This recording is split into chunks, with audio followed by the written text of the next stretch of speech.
2026 சட்டமன்ற தேர்தலை எதிர்கொள்ளும் விதமாக மக்களை காப்போம் தமிழகத்தை மீட்போம் என்ற பெயரில் எடப்பாடி பழனிசாமி தலைமையிலான சுற்றுப்பயணம் நேற்று தொடங்கியது.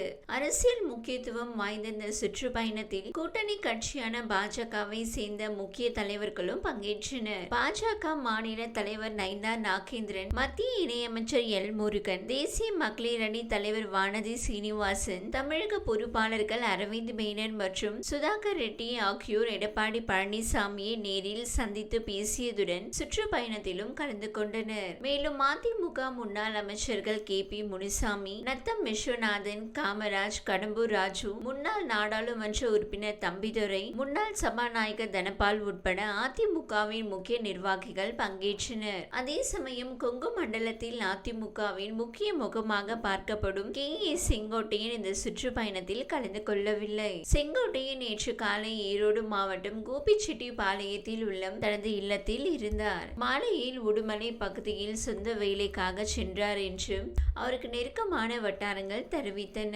அதிமுகவின் பொதுச் செயலாளர் எடப்பாடி பழனிசாமி பங்கேற்கும் கட்சியின் முக்கிய நிகழ்ச்சி கோவையில் நடந்த நிலையில் அதில் செங்கோட்டையன் ஒதுங்கியிருப்பது கட்சிக்குள் இணக்கமான சூழல் இல்லை என்பதை காட்டுவதாக அரசியல் நோக்கர்கள் கருத்து தெரிவித்து வருகின்றனர். ஏற்கனவே அதிமுகவில் எடப்பாடி பழனிசாமிக்கு எதிராக பகிரங்க போர்க்கொடி தூக்கியவர் செங்கோட்டையன். பின்னர் இருவருக்கும் இடையேயான பிரச்சனையை சுமூகமாக்க முடிந்ததாக கூறப்பட்ட நிலையில் மீண்டும் சர்ச்சை வெடித்துள்ளது.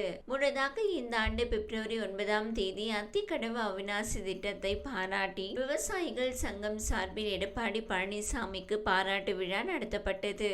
அந்த அழைப்பிதழில் எம்ஜிஆர், ஜெயலலிதா புகைப்படங்கள் இடம்பெறவில்லை என கூறி செங்கோட்டையன் அந்த நிகழ்ச்சியை தவிர்த்தார். அதனைத் தொடர்ந்து பிப்ரவரி 24ஆம் தேதி ஜெயலலிதா பிறந்த நாள் விழாவிலும் அவர் பங்கேற்கவில்லை.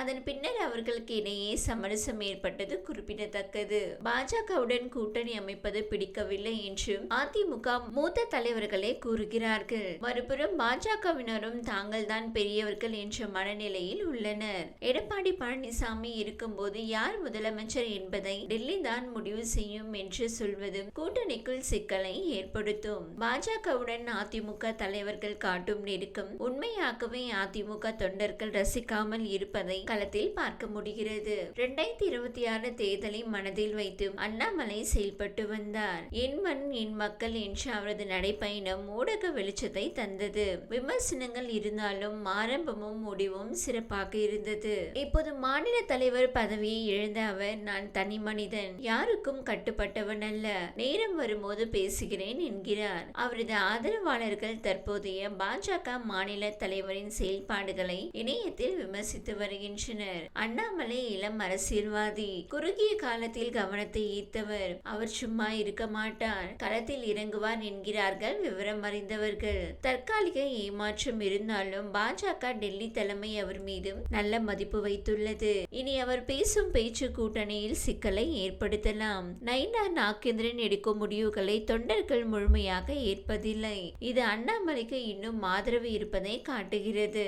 வர இருக்கும் சட்டமன்ற தேர்தல் 4 முனை போட்டியாக இருக்கும் என தெரிகிறது. திமுக, அதிமுக, தவேக, நாம் தமிழர் கட்சி ஆகிய கட்சிகளின் தலைமையில் கூட்டணி அமையும். ஒருவேளை அதிமுக பாஜக கூட்டணியில் பிளவு ஏற்பட்டால் 2024 போன்று பாஜக தலைமையிலான தேசிய ஜனநாயக கூட்டணி அமைய வாய்ப்புள்ளது. அதற்கு அண்ணாமலை முதல்வர் வேட்பாளராகவும் இருக்கலாம். ஆனால் டெல்லி பாஜக தலைமை எந்த எல்லைக்கும் சென்று அதிமுக பாஜக கூட்டணி பிளவுக்கான வாய்ப்பை உருவாக்காது என அரசியல் வல்லுநர்கள் கூறுகின்றனர். தொடர் தோல்வியை எடப்பாடி தலைமையில் அதிமுக சந்தித்திருந்தாலும் பல பிளவுகள் குழுக்களுக்கு மத்தியில் தொண்டர்கள், நிர்வாகிகள் இன்னும் எடப்பாடியை நம்புகிறார்கள். கிளை கழகத்தில் தொடங்கிய எடப்பாடி பழனிசாமியின் அனுபவம் சாதாரண ஒன்று அல்ல.